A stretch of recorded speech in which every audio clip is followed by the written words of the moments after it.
Assalamualaikum warahmatullahi wabarakatuh. The Honorable Adjudicator, I'm Salma Fauzi Harunisa from SMA Negeri 1 Kota Bukit, speaking here as the Prime Minister of the government side of the House.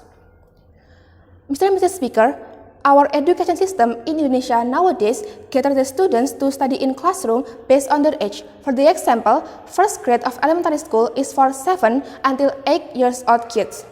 We believe that this system is not efficient and not justifiable because it could lead to some problems. The first one, we believe that if we still apply this kind of system, it will be harder for some students to follow the learning process. And also, we believe that age could not be the only criteria to define someone's ability in accepting knowledge. So, to prevent those kind of problems happening, we have the model, which is to arrange students in classroom based on their intelligence and academic performance, not based on their age, by conducting a test before they entering or enrolling school to be the parameter of which class they have to go or attend, based on their intelligence. We believe that this model is justifiable and much efficient as we have the goal to increase the ability of students to absorb the knowledge so they can study better and easier. And at the end of the day, we could increase our human research in Indonesia. So let's jump into my argument.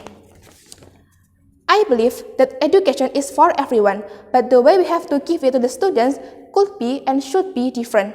Because we cannot teach a monkey by forcing him to dive in an ocean. Also, we can teach a fish by forcing him to climb a tree. Same goes with the case of classroom arrangement. If we force all 15 years old students to be in the same class as the 10th grader of the high school, they will be boring, and also the worst case scenario is some of them will not get anything from the learning process, and at the end of the day, we cannot reach our goal to have the better standard or quality as a human because the students not enjoying the learning process, and also they even not know anything or not get any benefit from their learning process in the classroom. But let's take a look to the scenario if we apply our model, which is to arrange the students to study in the same classroom based on their academic performance.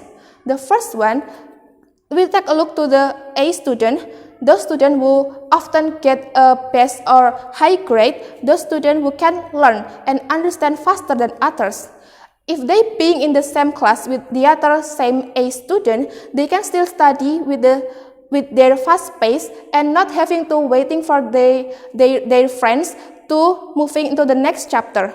Also, we believe that if they being together in the same class, it will increase their competitive skill because they will think that they are not the only one who can study better and faster. So we can have them at their best performance because they can study better as they know that they have to be more and more prepared.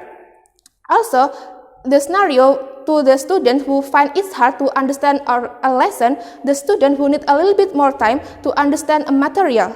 If we put this kind of student in the same class, they will be able to learn better because they will not experiencing a burnout or experiencing insecurity because they feeling like they are not clever enough compared to the A student. We don't want that to be happen.